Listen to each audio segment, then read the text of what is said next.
one last example of being able to find a surface area of a revolution is going to be bound by the function 1/6 e to the 3x plus e to the minus 3x, and then over the x-axis from -6 to 6. All right, so what we've done before was we've started by finding the derivative. All right, and derivative is going to be 1/6 quantity by using our chain rule 3e to the 3x minus 3e to the minus 3x, okay? Or another way to write that would be 1/2 e to the 3x minus 1/2 e to the minus 3x. Now our formula, okay, remember in our formula we have f prime of x quantity square, all right? And so if we square this out, that's going to be 1/2 e to the 3x minus 1/2 e to the minus 3x squared, okay? Or if you write it next to itself, that would be the 1/2. So this is going to be equal to 1/2 e to the 3x minus 1/2 e to the minus 3x. And then the same thing, 1/2 e to the 3x minus 1/2 e to the minus 3x. So if we FOIL this, we're going to end up with 1/4 e to the 6x. And then this is going to be minus 1/4 e to the 3x e to the minus 3x. The inner terms are going to be the same thing. And then finally, we're going to get a plus 1/4 e to the negative 6x, okay? And all we're doing is we're just adding the exponents. So from here to here, we add, and here to here, we're going to add. Now notice right here, if we add the exponents, that just becomes e to the 0, so that's 1. And then right here, if we add the exponents, that's 1 as well. And so we end up with 1/4 e to the 6x minus 1/4 plus 1/4 e to the minus 6x. Or another way to write that is going to be, if you just wrote that as minus 1/2, if we added the two quarters, the negative quarters together. All right. And so this might look familiar to the arc length problem, okay? And in fact, it is. So when we set up our area, all right, I'm probably going to have to do this in 2 lines. 2 pi integral. Now remember the bounds were from -6 to +6. The function was 1/6 e to the 3x plus e to the minus 3x. And then under our radical, it's going to be 1 plus, and I'm just going to put in this expression right here. So we're going to have a 1/4 e to the 6x minus 1/2 plus 1/4 e to the minus 6x. All right, that ends our radical. And then we're going to have a dx. Okay, and this is still underneath that radical. All right, if there's anything that we could possibly do to evaluate this, just a few minor things. 1/2 and 1 is going to turn into a +1/2, and then 2 and a 6 are going to turn into a third. All right, so our area is going to be pi thirds integral -6 to 6. Right? We still have this function or this expression 3x plus e to the minus 3x on the outside, and then the square root of 1/4 e to the 6x. Okay, remember we had a minus 1/2. We added the 1, so we get positive 1/2. And then we have plus 1/4 e to the minus 6x, and then we have dx. All right, so you might be thinking, well, geez, what am I going to do with this? Because it doesn't look like a u substitution works. But I want you to go back to here. And remember that this was equal to our minus 1/2 e to the 3x minus 1/2 e to the minus 3x squared. And the only difference between what we have here and what we have under the radical is, you guessed it, just like in the other videos for arc length, we have a positive instead of a negative. And so what that's going to do is, if we go back here, that's just going to make that factor into a positive. All right. So under the radical, what we can do is we can rewrite this as a factored form. So we still have pi thirds, and we have from -6 to 6, we have e to the 3x, and then e to the minus 3x. But under the radical, this is going to become 1/2 e to the 3x And instead of minus, okay, so all I'm doing is I'm just copying this perfect square down. Instead of the minus, it's plus 1/2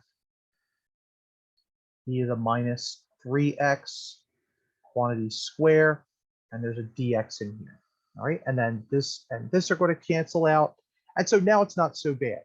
All right, so now we have pi thirds integral minus 6 to positive 6 e to the 3x e to the minus 3x 1/2 e to the 3x 1/2 e to the minus 3x dx.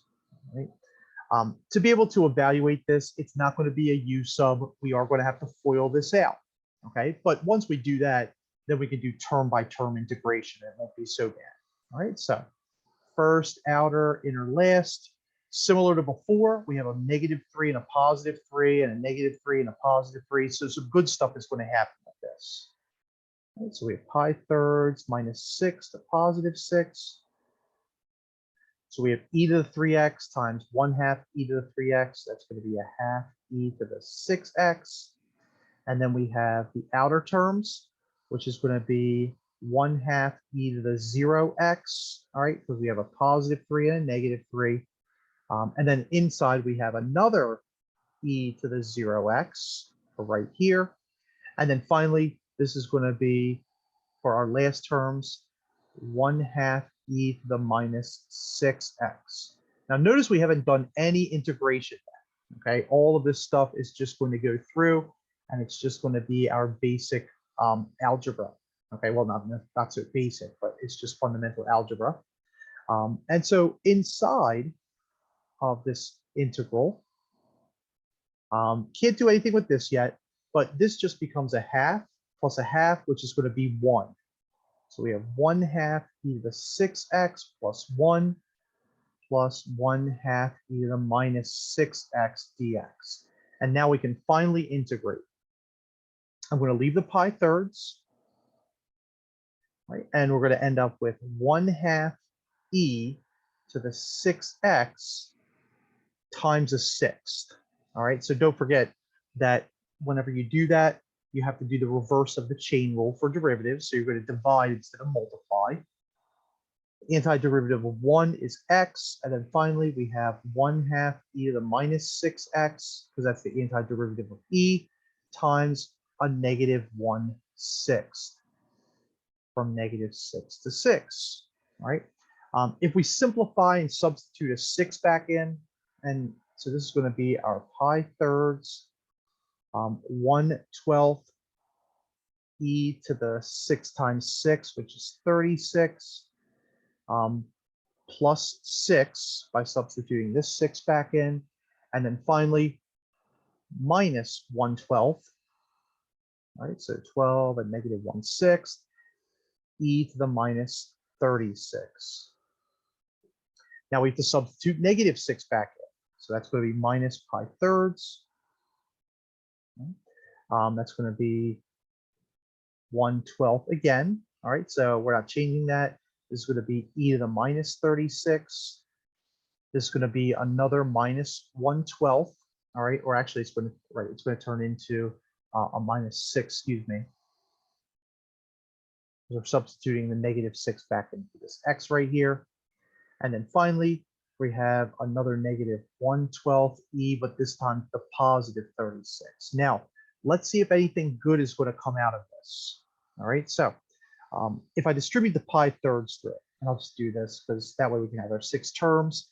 This is going to be pi 36 e to the 36 plus pi over 2. All right, so, or sorry, 2 pi, since it'll be 6 times pi thirds. And then minus pi over 36 e to the minus 36. And then we're going to distribute this negative pi thirds. So that's going to be minus pi over 36 e to the minus 36. And then we're going to have a minus 2 pi, so it's going to be plus a 2 pi. And then finally, we have negative times negative, which is going to turn into a positive pi over 36 e to the 36. All right, so Ultimately, the only things we can combine, we have a pi over 36 e to the 36. So that's going to be 2 pi over 36 e to the 36, or pi 18.